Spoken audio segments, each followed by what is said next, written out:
Ako si Ken, dati may trabaho pero ngayon wala na. Kaya tara, samahan niyo ako.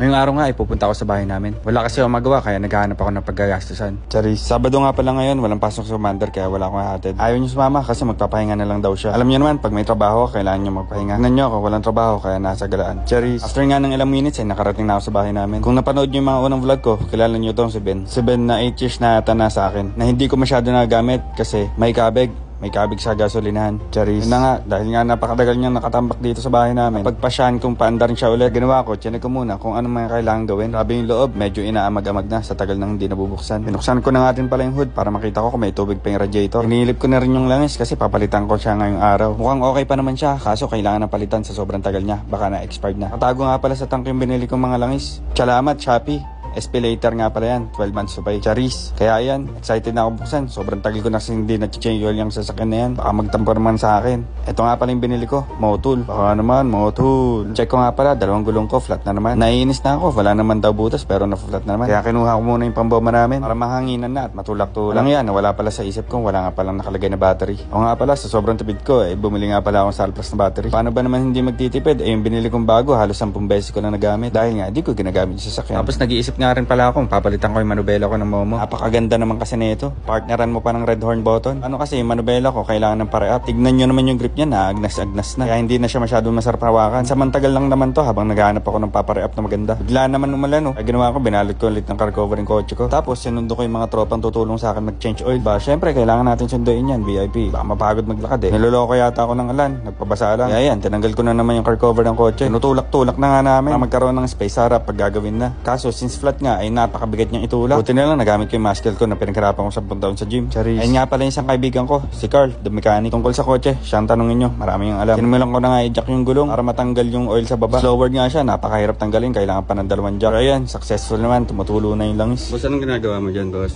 Wiring, boss, electrical. Wiring, electrical ka naman. Ikaw, boss, ano ka? Saan ka? Oil filter, boss. Oil builder ka? Matanggal, boss. Parang di mo matanggal, isang oras ka na dyan. Boss.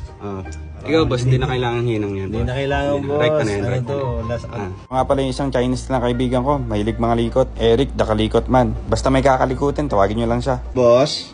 Ha? Tanggal na ba, boss? Ewan ko ba, ba't nagpapakahirap ka kanina? Isang kamay lang naman to Yun, oo. Tanggal na, diba?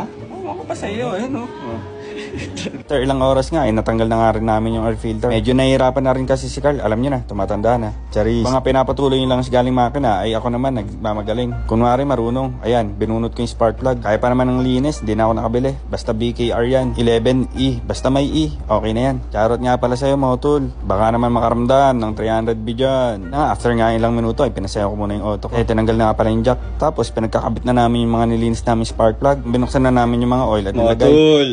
Baka naman, multigrade lang ako. Pag di kayo, tanggalin ko to. Tanggalin ko yan, sige. Nga, ito na yung last na gagawin namin. Ay, sinabay-sabay na namin lagay yung mga oil. Tapos, ito na ang pinakahihintay. Ang start up. Lang yung binili kong Sarplus na battery, hindi rin kaya yung crank. Kaya kumuha na naman ako sa battery sa kotse ko. Tapos, dinamitan ng technique ni Carl, the mechanic.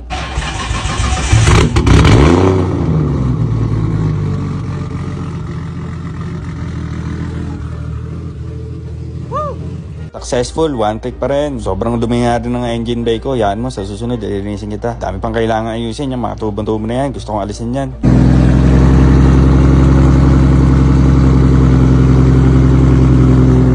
Since umaandar na at may battery na, sinimulan ko ngayon magbomba. Syempre, kailangan natin testing to.